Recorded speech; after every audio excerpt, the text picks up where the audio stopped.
À Marseille, en poussette, on est en situation de handicap. On ne peut pas être en autonomie, on ne peut pas accéder là où on a envie d'accéder, on ne peut pas prendre les transports en commun, on ne peut pas prendre le métro, on ne peut pas aller dans les musées. Enfin, il y a plein de choses qui nous est interdit quand on a une poussette.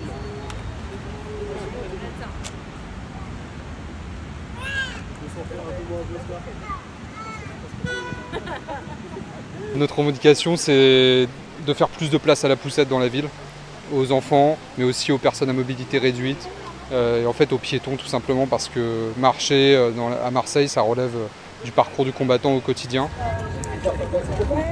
Là, l'exemple typique. Super. C'est la galère de circuler en poussette à Marseille. On circule entre les trottoirs complètement défoncés, les voitures mal garées. Mon aîné, il a bientôt 7 ans et je me souviens que j'ai vécu bien une grosse année à me dire bon bah est-ce que je prends tout mon courage pour sortir et affronter la ville ou alors est-ce que je reste chez moi. Des fois je restais chez moi et sinon on se prend la tête avec les gens dehors quoi.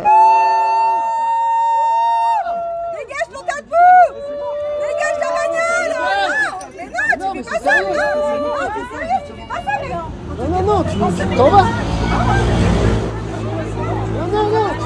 Ce qui s'est passé, c'est qu'on s'est engagé sur un carrefour avec un passage piéton et piste cyclable et que le camion de livraison s'est garé juste devant nous.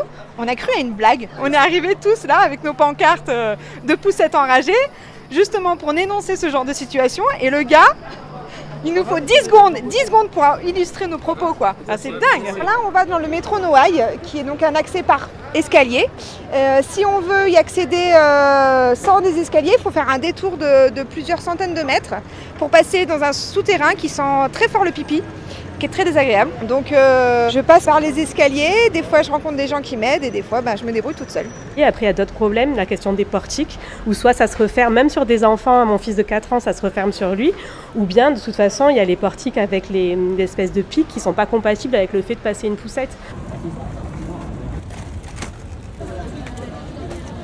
Quand on devient parent, effectivement, la première pensée quand on est avec son bébé, c'est de se dire est-ce qu'il serait ça serait pas judicieux de quitter Marseille, surtout quand on habite le centre-ville. On devrait se dire que Marseille, à la base, est censée être une ville accueillante qui accueille tous les enfants, quels qu'ils soient, peu importe leurs origines. Et on se rend compte, à côté de ce beau discours, que le concret, c'est que vous avez des enfants qui sont exclus. Et là, je parle de mon cas, moi j'habite au centre, mais imaginez les enfants qui habitent dans les quartiers nord. C'est pas une légende de dire qu'à Marseille, il y a un vrai problème d'incivilité.